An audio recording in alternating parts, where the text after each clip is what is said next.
Hi, I'm Jim Bush, creator of the Facebook group Following God Out of Christianity and Returning to the Teaching of the Torah. In this episode, I want to address a few questions on funerals. I've entitled this video, How to Have a Funeral Without Going to Hell. One of the funniest sayings I heard about a funeral is that this person said, at my funeral, I'd like there to be a pinata so that people can be happy, but filled with bees so that they're not too happy. I remember as a young kid growing up, we would pass a cemetery on the way to church every Sunday.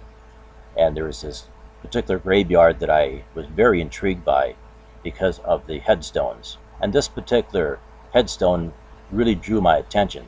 Since being a young kid and going to Sunday school and learning about Jesus, there happened to be a headstone with Jesus with his arms outstretched. And I remember every time I would pass that cemetery on the way to church, I would mention to my mother, you know, Mom, when I die, I want to be buried right next to Jesus. I want to be buried right underneath that headstone because of the way I felt about Jesus and what I was being taught about Jesus. And my mother kind of smiled the first couple of times that I said that, but every time I would bring it up, she began to become a little bit more annoyed. And I asked her, well, why can't I be buried there? Why can't I be buried next to Jesus in this cemetery? And she looked at me and said, well, that's a Catholic cemetery. We're Protestants. You can't be buried in a Catholic cemetery. And my heart just sunk. And I remember how disappointed I felt. I thought, you know, what's a Catholic? You know, I was only 5 or 6 years old. I didn't know what a Catholic was. I just thought that, you know, when you die, you get to be buried next to Jesus, and the Jesus will somehow take care of you. I didn't know what a Catholic was. I didn't know what a Protestant was. I didn't know what a Lutheran was. I didn't even know what a Jew was. And here I am trying to figure out why my mother said that I couldn't be buried next to Jesus. This perplexed me for a long, long time. And then, of course, as I grew up and I realized that there are boundaries, there seems to be boundaries within religion. It seems that religion separates people and puts them into categories. Perhaps you have experienced something like this. You have an idea, you have a religious idea, and you know that one day you're going to die, and you want to know how are you going to be remembered, or how important is it that you be remembered. I heard the story of an old guy that was very rich, very wealthy, and he loved to drink scotch. And on his deathbed, he tells his best friend, now I want you to promise me that when I die, you're going to pour this expensive bottle of scotch over my grave in remembrance of me, because you know how I like drinking scotch. And his friend said, well, do you mind if I run it through my kidneys first? I don't know about you, but a lot of my family members have religious ideas that vary from mine. Not all of us are going to agree on our concept of how we approach God, how we approach death, and what will be our final request. Those of you who have been joining me in these videos that I've been making for our Facebook group, Following God Out of Christianity and Returning to the Teaching of the Torah, will often have questions. And one of the questions that I want to address is this questions of funerals. What happens now that we've left Christianity? How do we deal with death? And how do we deal with the death of our loved ones? And is it proper to be taken back into a church and to have a pastor speak over us, or to have a Christian symbol put up on our grave marker? Many of us who have left Christianity and religion as a whole are very offended by the fact that perhaps maybe we will be remembered for something that we did not actually believe. And so I want to try to address some of these questions and some of these concerns. And for those of you who are following us in our Facebook group, Following God Out of Christianity, I hope that this video will help you in your assessment of what happens at the time of our death, at the time of our funerals. How will we be remembered, and how do we want to be remembered? One night a man decides to take a shortcut home from work through a graveyard and falls into an open grave. He becomes scared and tries jumping up and crawling with both hands against the walls of the grave. After an hour of struggling to get out, he gives up and sits down to regain his strength. Then someone taps him on the shoulder and says, I've been down here a long time and can't seem to get out either. All of a sudden, the man jumped out of the grave and kept running. The lesson of the story is sometimes you just need a little incentive to get out of a rut. And of course, you know what a rut is. A rut is just a grave with both ends kicked out. Some of you may be in a rut called religion. You were thrown in there at birth, and you have been trying to make sense of this living grave ever since. Imagine all these graves representing a form of religion. Then imagine no graves, no ruts, only truth. Each one of these markers behind me represents a person, a family, a religion. Can you imagine if there was no religion, if there was no fear of death? Can you imagine how different our society would be? If the truth were to be told about you, the day is coming when your friends will gather around you and gawk at your dead body. Then some preacher is going to get up and mumble some words over you, and then chuck you in a deep dark hole and throw dirt all over you, and then go back to the church and eat potato salad and forget about you.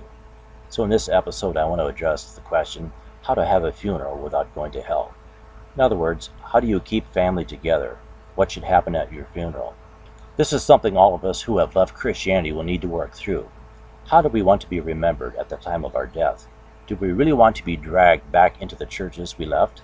Will they put up a Jesus cross over our graves as an act of remembrance of what we used to believe? Will our beloved Jewish friends come to speak up for us and say, he followed God out of Christianity and returned to the teaching of the Torah? I shudder to know what to think about these unanswered questions. Some people find that a church funeral, no matter how well done, for a non-believer, is just a formal religious ritual conducted by someone with no knowledge of the dead person, and which doesn't help them to say farewell to someone they love. Death is the crisis of life. How a man handles death indicates a great deal about how he approaches life. It's amazing how we want to be remembered. One of the most haunting funerals I ever attended was the funeral of my mother-in-law. And before she died, she recorded the song. And on the day of her funeral, when we were all gathered around at the church, a recording came on and you could hear her voice. It was very, I must say it was very sobering to hear the voice of the deceased at her own funeral. But this is one of her requests, and this was quite an emotional thing for the family because it reminded of us just how beautiful her voice was in life. And even at her death, at her funeral, she wanted to make sure that people could enjoy the song that she was singing, one of her favorite songs. And it was quite a moving experience.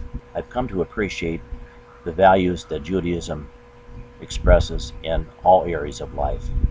Upon hearing about a death, a Jew recites the words, "Blessed be the one true judge."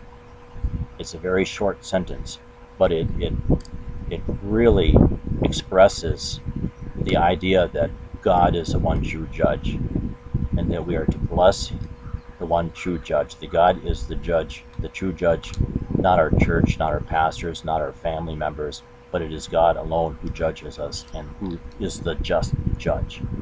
I have a great appreciation for this blessing, and I often see it on Facebook when someone dies, especially when a Jew dies. You'll see this blessing under the post, "Blessed be the one true judge."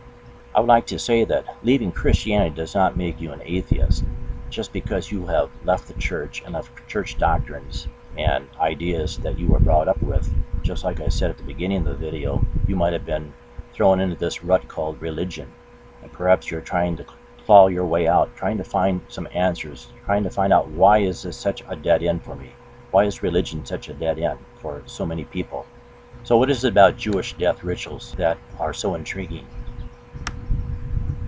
Let me give you a few. The body of the deceased is washed thoroughly. They never place it face down. When I read this, I thought it was quite interesting that there is great care given to the preparation of the body, that even in preparing for the funeral, the body of the deceased is never placed face down. The deceased is buried in a simple pine coffin. I was also intrigued by this, for my own father was buried in a simple pine coffin. The deceased is buried wearing a simple white shroud and with their feet facing Jerusalem. This also intrigued me when I think about the posture when a person dies and how important this is in Judaism, for they believe that when they are resurrected, that the first thing that they will do is to walk into Jerusalem. Traditionally, Jews are buried facing east, facing Jerusalem. Another thing I find intriguing in Jewish ritual is that the body is guarded or watched from the moment of death until burial. A family member will sit with the deceased from the moment the person dies until the moment they are put into the ground.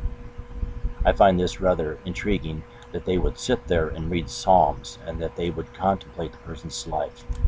It is considered an honor to sit with the deceased and to read psalms over this person. Traditionally, Jewish funerals are very simple and usually relatively brief. Before they begin, the immediate relatives of the deceased, siblings, parents, children, spouses, tear their garments to symbolize their loss. So you can see there are basically two parts to a funeral. The first part is that we honor the departed. There is great care given in the preparation of the body. There is great care given on how this person will be remembered. We honor the departed by spending time with the family, by saying a few words, perhaps at their graveside. The second part of the funeral is that we honor the mourners. Not only do we honor the departed, but we honor those who mourn, those who weep, those who are broken, whether it's the loss of a child, a spouse, some loved one, a dear friend. We honor those who mourn, and we try to comfort them. We do everything in our power to sustain life and avoid death, for each and every moment of life is sacred, as it houses the soul's presence in our world and constitutes an intricate part of its divinely ordained mission in life. On the one hand, the moment of death is accepted as the will of the true judge, who alone knows when the soul's mission in the physical world has been fulfilled. We show profound respect for the body, the necessary and indispensable vehicle that enables all the soul's accomplishments during life, while never allowing ourselves to imagine that the body we take leave of is actually the person we mourn. Why plan a funeral? Why think about, as my mother-in-law did, have a plan so that when she died, she wanted to be able to sing a song at her own funeral? Why is that so important? And the response would be, if you don't plan your funeral, they will. In other words, your relatives, your friends, maybe even your enemies will plan your funeral. Maybe they won't honor you. Maybe they'll just chuck you in a hole and go back to the church and eat potato salad. Maybe there won't be a marker to remember you, or maybe they'll put up a marker that you won't like. So that's the first thing I want to point out in this video, and that's one of the reasons I'm making this video, is to get people thinking about a plan. What is your plan for your own funeral?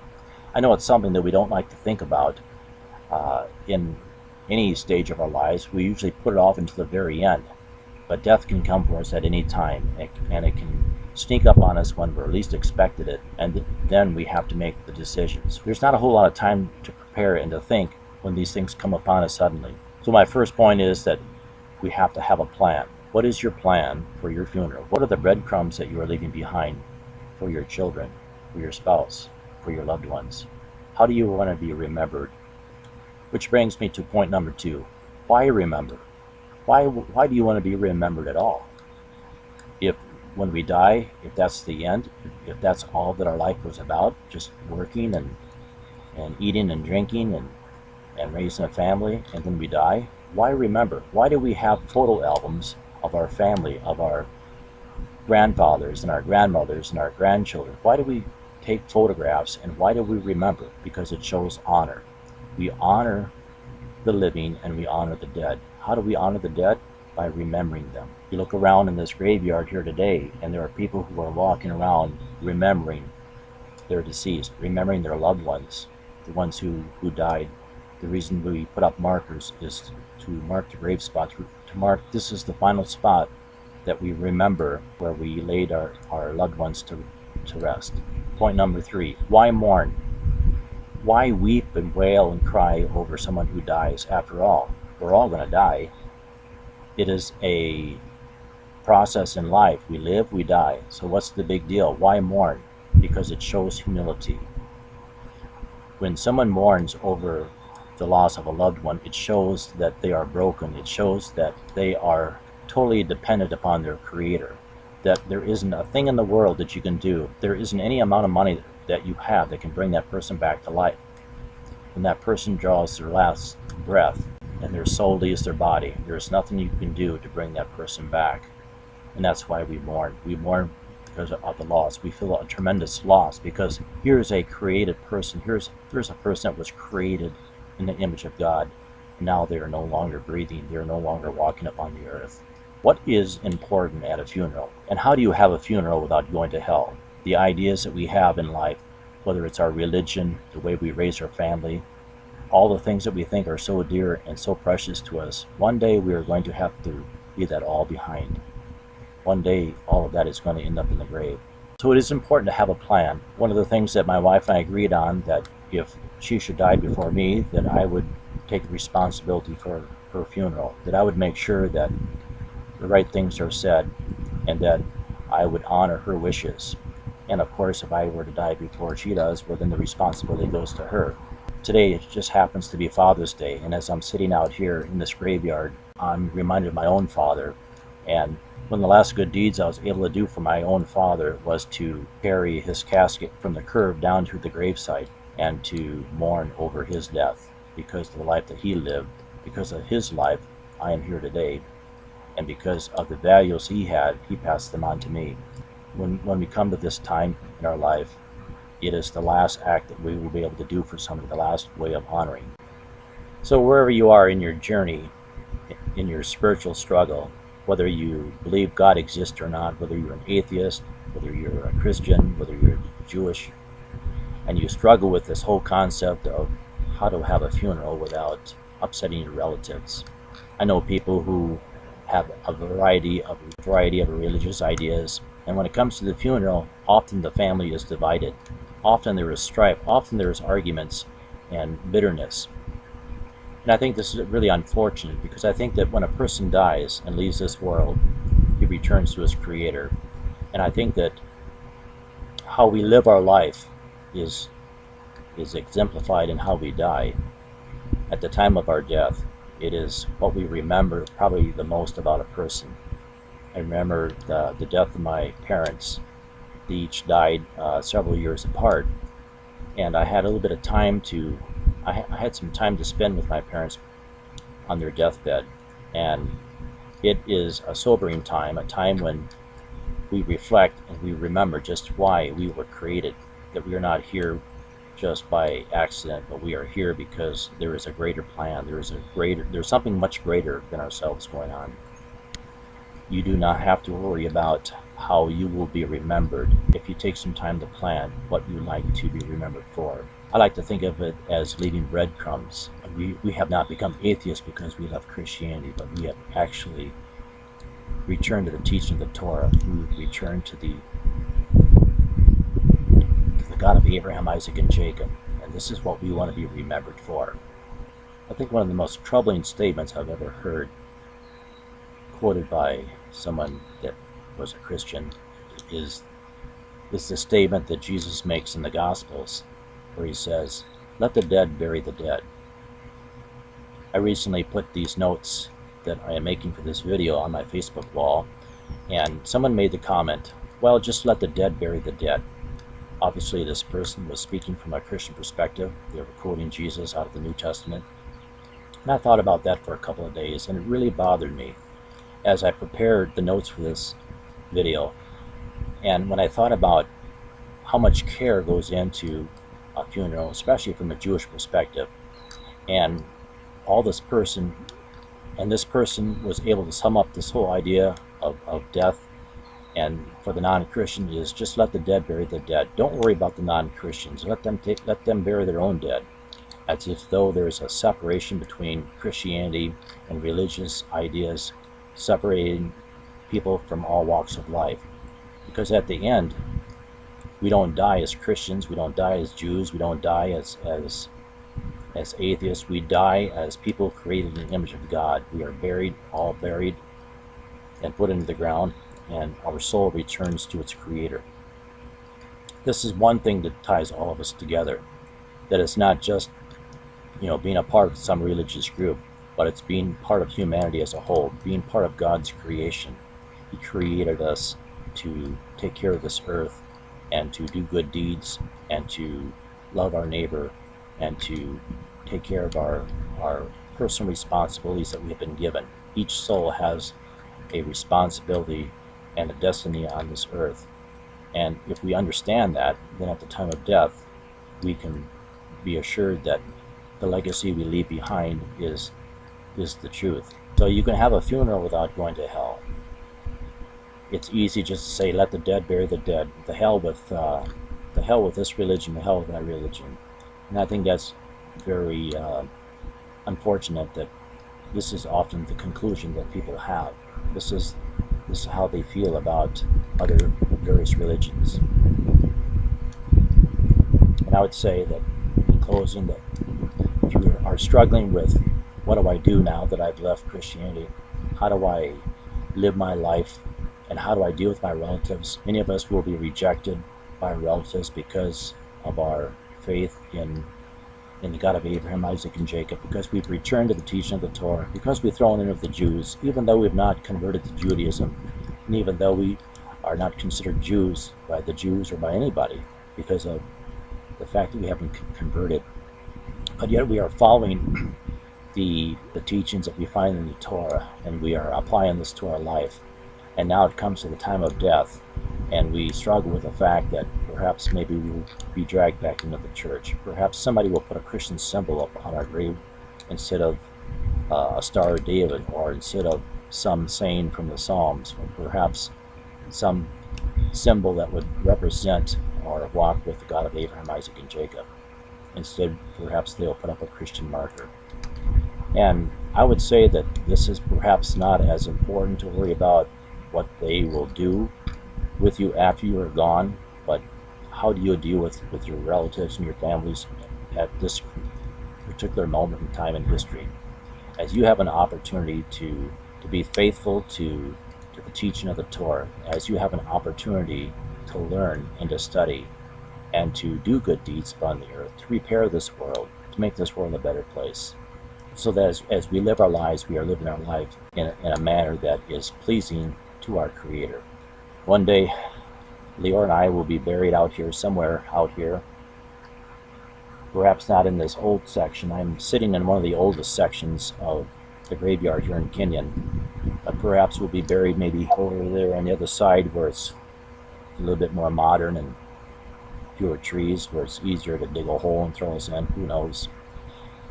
I think about it now that I am getting into my mid-60s, thinking about death, thinking about how will I be remembered? Will I be remembered as somebody that rejected Jesus towards the end of his life and left the church and left Christianity and threw into the Jews? Or will I be remembered as a loving father, as a kind person, as someone who followed the teachings of the Torah and not worry about what people think?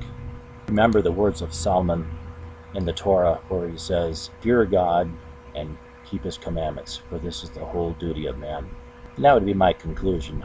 That would be my encouragement to you today as you are watching this video, is not to fear what's going to happen at your funeral, not to worry about whether it's going to be a hell of a funeral or perhaps a time of celebration, but to live your life as Solomon said that we should live our lives. And he was very wise. He was a very wise king.